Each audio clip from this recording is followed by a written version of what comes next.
Cinema चाहे ना तो वो हर चीज़ को मतलब जस्टिफाई कर सकता है। मतलब देखो मूवीज़ में रेप जस्टिफाई हो जाते हैं। एक वो मूवी है जिसमें ना वो लड़की का रेप करता है और बाद में मतलब मूवी का कहानी ऐसे घुमा देते हैं कि वो लड़की जिसने उसके साथ रेप किया उसी से प्यार कर बैठती है, उसको रिझाने में लगी होती है कि भाई ये मेरे से शादी कर ले, शादी कर ले। एक जानी दुश्मन में भी आता है वो, मतलब भाई उस लड़की को छेड़ता है लड़का, फिर उसी के दोस्त उसको बताने लग जाते हैं कि कोई बात नहीं, माफ कर दे, मतलब उस चीज़ को भी नॉर्मलाइज करते हैं। जैसे मतलब जो भी मूवी की लव स्टोरीज होती है ना, वो हमेशा ऐसी वाली होती है। जैसे ये वाली मूवी है अनुष्का शर्मा, जब हैरी मेट सेजल। तो अगर उस मूवी को इस नज़रिए से हम देखें कि अनुष्का की शादी तय हो गई थी, तो फिर वो मतलब जब उसको शादी नहीं करनी थी, मतलब अब देखो मैं, मेरा इसमें ये नज़रिया है कि अनुष्का की शादी तय हो गई थी एक लड़के के साथ में, उन दोनों का सही से नहीं बन रहा था, कुछ तो था, मतलब वो उसको समझ नहीं रहा था या जो भी। उससे रिंग हो गई थी और वो रिंग उसको कभी मिल भी गई थी, फिर भी वो हैरी के साथ में इधर उधर घूम रही थी। इस पूरी मूवी में हैरी और सेजल की लव स्टोरी दिखाई है, लेकिन व्हाट अबाउट दैट मैन? वो लड़का भी तो था ना इस कहानी में। हम मतलब हम रोमांटिसाइज करेंगे सेजल और हैरी की कहानी को, लेकिन अगर हम उस लड़के की जगह पे खुद को देखेंगे तो हम नहीं कर पाएंगे इसको रोमांटिसाइज।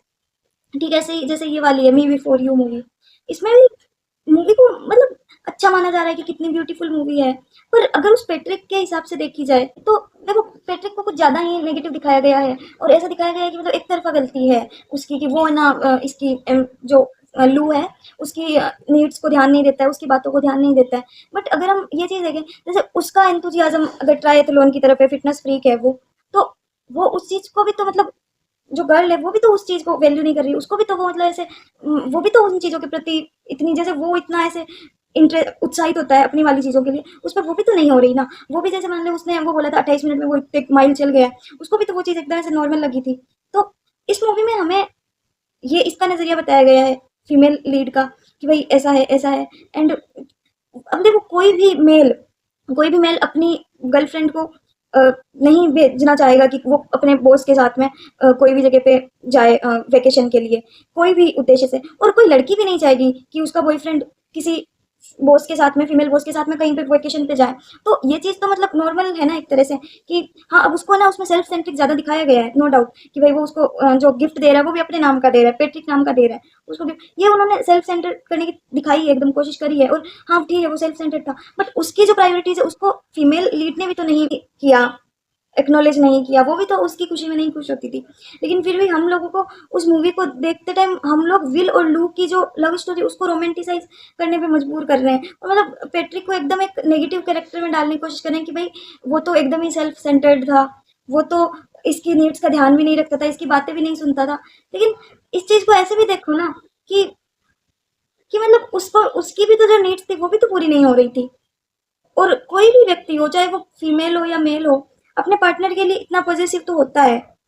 कि वो नहीं भेजेगा उसको कहीं पे। एंड कोई भी ये सोचेगा, अगर अगर कोई फीमेल है उसका पार्टनर किसी और के बारे में ज्यादा सोच रहा है, तो वो भी यही सोचेगी भाई कि इसको इतना क्या पड़ी है उसकी, सो क्यों इतना क्यों भाई, एक नौकरी कर रही है, नौकरी कर रहा है तो भाई नौकरी के हिसाब से करना, क्यों इतना ज्यादा घुस रही है या घुस रहा है। तो ये चीजें तो भाई मतलब नॉर्मल प्रैक्टिकलिटी की ओर दर्शा रही है। हालांकि उसमें उस कैरेक्टर को बहुत ज्यादा सेल्फ सेंटर बताया गया, लेकिन उन्होंने दूसरे कैरेक्टर को बिल्कुल ही ऐसे इमेच्योर और मतलब ऐसे अनजाना, मतलब कि उसको तो पता ही नहीं है कि भाई वो कुछ गलत कर रही है, इस टाइप में दिखाया गया। अब ऐसा ही जैसे हृदयम मूवी है, अगर हम उस लीड एक्टर की जो वाइफ है उसकी जगह पे देख के वो मूवी देखें तो हमें वो मूवी प्रॉब्लमेटिक लगेगी। मतलब प्रॉब्लमेटिक इन द सेंस कि वो रोमांटिसाइज नहीं कर पाएंगे हम वो मूवी।